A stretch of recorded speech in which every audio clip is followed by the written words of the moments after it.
Regard, œil avisé, prunelles aiguisées, la midinale est aux aguets. Par Pierre Jacquemin, tous les jours, à 12h30. Bonjour Florent Gauguin. Bonjour. Merci d'avoir accepté notre invitation. Vous êtes directeur de la Fédération des acteurs de la solidarité, le FNARS, la FNARS d'ailleurs, une association qui regroupe 870 associations qui accompagnent et accueillent chaque jour les plus démunis. La France s'apprête à vivre une dépression importante avec de la neige, du froid. Hier dans Le Monde, on pouvait lire ce témoignage. « Allô monsieur, je suis dehors avec mon bébé. Est-ce qu'on est prêt? Est-ce que les conditions sont réunies pour faire face à cet épisode hivernal et accueillir le plus grand nombre ?» Je crois qu'on peut dire que la situation des personnes sans abri en France, elle est aujourd'hui catastrophique. Principalement dans les grandes villes, Paris, Lyon, Lille ou Toulouse, il y a des centaines de personnes qui sollicitent le 115, le numéro d'appel d'urgence, sans obtenir de place. Ce qui est très inquiétant aussi, c'est qu'on voit évoluer la population qui sollicite un hébergement, puisqu'aujourd'hui, une personne sur deux qui appelle le 115 est en famille, donc souvent des familles ou des mères seules avec de très jeunes enfants, et qu'encore une fois, on est très très loin de pouvoir proposer une solution d'hébergement, de mise à l'abri ou de logement à tout le monde. Donc la situation, elle est extrêmement tendue. Les 115 sont totalement saturés. Ça veut dire quoi concrètement? Ça veut Une heure dire d'attente, j'ai lu oui, voilà. hier dans Le Monde, effectivement, pour avoir un accès. Il faut appeler 4-5 fois pour obtenir quelqu'un au téléphone. Souvent, d'ailleurs, pour in fine ne pas obtenir de place, encore une fois, faute de centres d'hébergement disponibles et accessibles. Donc la situation, elle est critique. Il est évident que les personnes sont en danger, particulièrement lorsque les températures baissent.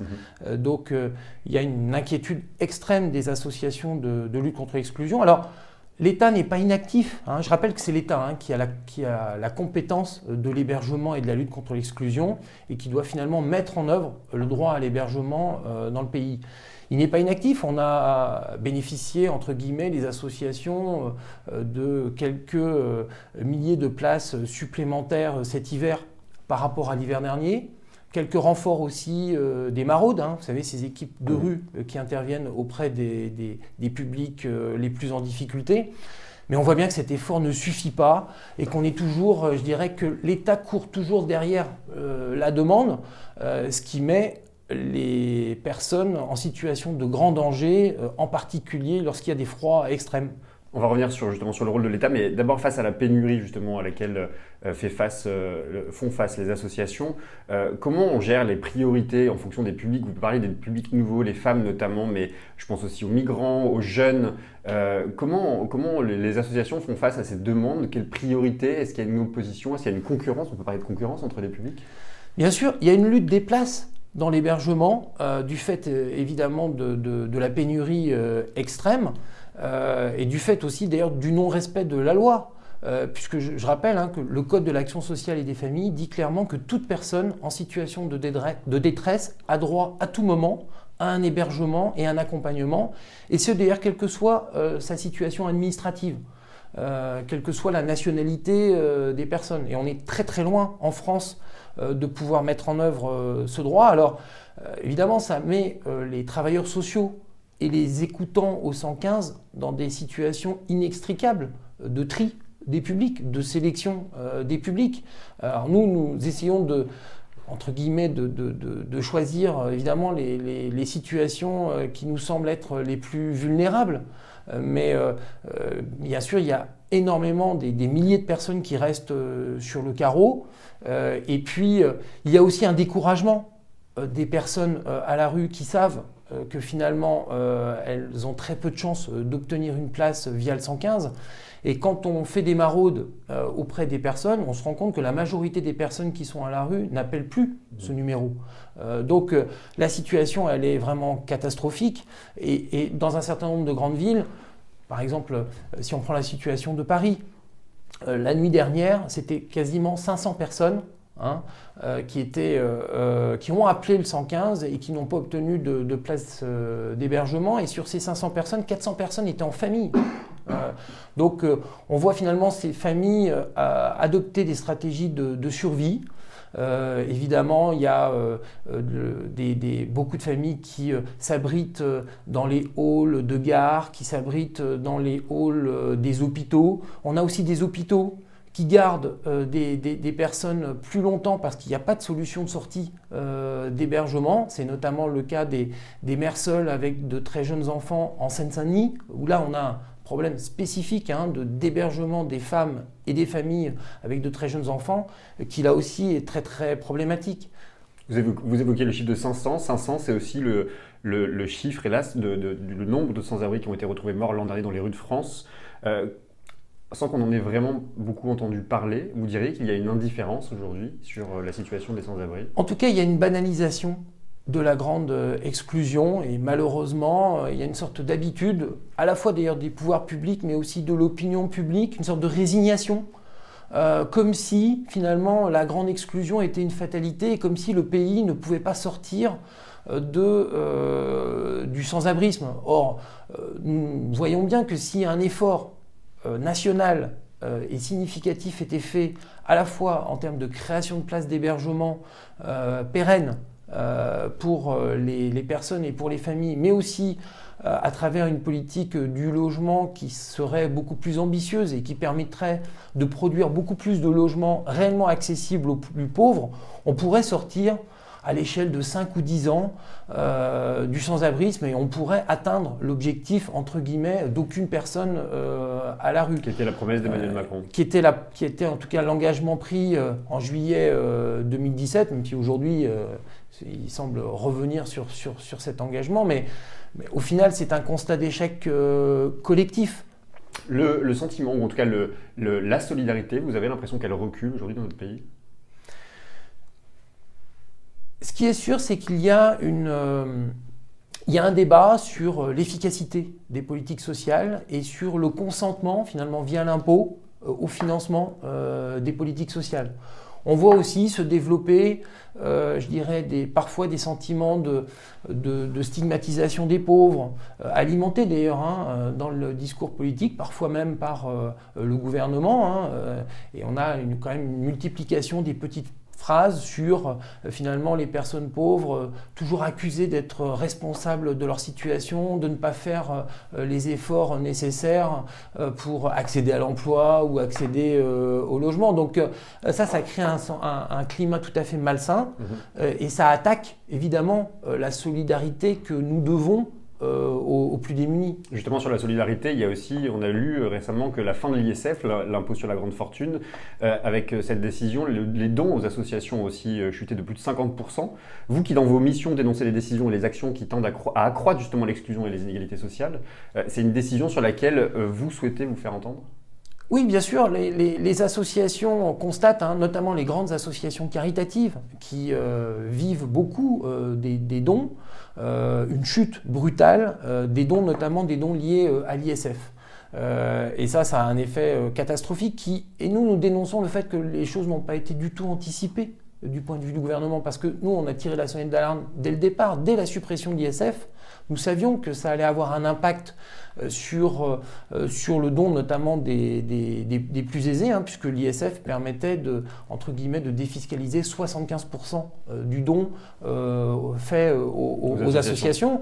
Donc ce sont des centaines de millions d'euros en moins pour les associations de lutte contre l'exclusion et qui aujourd'hui ne sont en rien compensées par l'État. Hier, vous parlez il y a quelques instants des politiques, justement. Des élus du 16e arrondissement ont bloqué avant-hier l'accès à un gymnase qui devait accueillir des personnes à la rue. Comment vous expliquez un tel comportement dans un arrondissement plutôt aisé ? C'est évidemment une attitude inacceptable.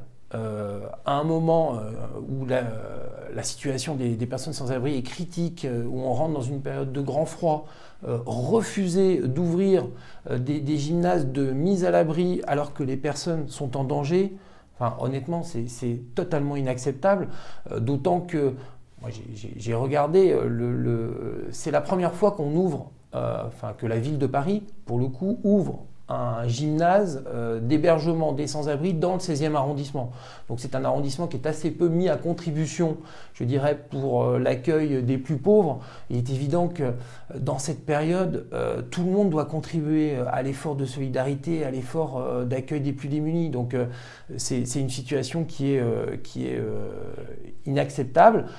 Malheureusement, on voit quand même que dans le 16e, il y a régulièrement, dès qu'il y a l'ouverture d'un centre d'hébergement, une polémique, des élus qui, plutôt que de jouer leur rôle, je dirais, d'apaisement et de médiation, finalement alimentent la polémique sur un discours de rejet des pauvres qui est proprement inacceptable. Le rôle des collectivités, on vient de l'aborder. Il y a évidemment le rôle de l'État, vous en avez un peu parlé tout à l'heure. Emmanuel Macron, on l'a dit, s'était fixé l'objectif de 0 SDF. Comment on y parvient concrètement ? C'est une politique de long terme qui passe à la fois par une production de places de centres d'hébergement pérennes sur plusieurs années. Il manque plusieurs dizaines de milliers de places d'hébergement, notamment dédiées aux familles, puisque, encore une fois, on voit une progression très nette de la part des familles qui sollicitent un hébergement. Or, le parc d'hébergement aujourd'hui en France, il est constitué à 80% pour des hommes seuls, isolés. Et donc, on a un problème à la fois, je dirais, quantitatif, mais aussi qualitatif, d'absence de solution pour ces familles avec enfants. Donc ça, c'est vraiment la priorité. Et puis, l'objectif de l'hébergement, c'est l'accès au logement. Et donc, il faut une politique, je l'ai dit, beaucoup plus ambitieuse de production de logements très sociaux. Pour vous donner quelques chiffres, la France produit chaque année entre 30 et 35 000 PLAI, qui sont la catégorie des logements les plus sociaux, c'est-à-dire les logements qui sont en théorie accessibles aux personnes qui sont au RSA ou à l'AH, donc la partie de la population la plus pauvre. Or, ce niveau de production est très insuffisant si on veut, à terme, sortir du sans-abrisme et du mal-logement. Nous, avec la Fondation Abbé Pierre, on estime qu'il faudrait produire le double de logements très sociaux, c'est-à-dire environ 70 000 logements par an pour, en 5 ou 10 ans, éradiquer le sans-abrisme en France. D'autres pays ont avancé, ont quasiment réussi. Alors, ce sont des pays qui sont plus petits, mais on cite souvent, par exemple, l'exemple de la Finlande, qui a mis en place une politique dite du logement d'abord, de production massive de logements très sociaux, d'accès direct au logement des personnes, y compris lorsqu'elles sortent à la rue. Et ils ont réussi, comme ça, à diminuer significativement le nombre de personnes en situation de grande exclusion. Donc, il faut aller vers cette voie-là. Le problème, c'est que quand on regarde le budget 2019 qui a été présenté par le gouvernement et voté par le Parlement, on voit finalement que les deux postes de dépenses d'économie, de coupes budgétaires, c'est le logement, à travers notamment les APL, et c'est les politiques de l'emploi, à travers notamment la quasi-suppression des contrats aidés. Donc on voit bien qu'il y a un décalage entre la volonté politique affichée du 0 SDF et les décisions budgétaires qui sont prises qui ne vont pas dans ce sens-là. J'ai une dernière question, Florent Guéguin. La question de la pauvreté et de l'exclusion n'apparaît pas ou quasiment pas dans les 4 thématiques du grand débat national. Est-ce que vous allez y prendre part pour faire entendre justement la voix des 100 ? Oui, la Fédération des acteurs de la solidarité mobilise actuellement ses adhérents, donc en particulier les centres d'hébergement, à travers un questionnaire spécifique pour que les personnes en situation de grande pauvreté puissent faire remonter leurs doléances, puissent participer au débat public, puissent aussi participer à la plateforme numérique nationale.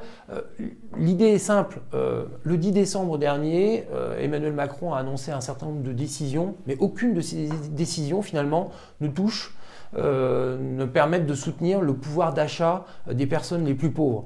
Donc nous disons que si les personnes ne s'emparent pas de ce débat, ne s'expriment pas, finalement il ne se passera rien et elles seront, je dirais, comme à chaque fois, les oubliés de la République et du débat national. Donc, l'actualité des Gilets jaunes a caché ou en tout cas a mis en retrait justement la question qui se pose en ce moment justement des plus démunis d'entre nous.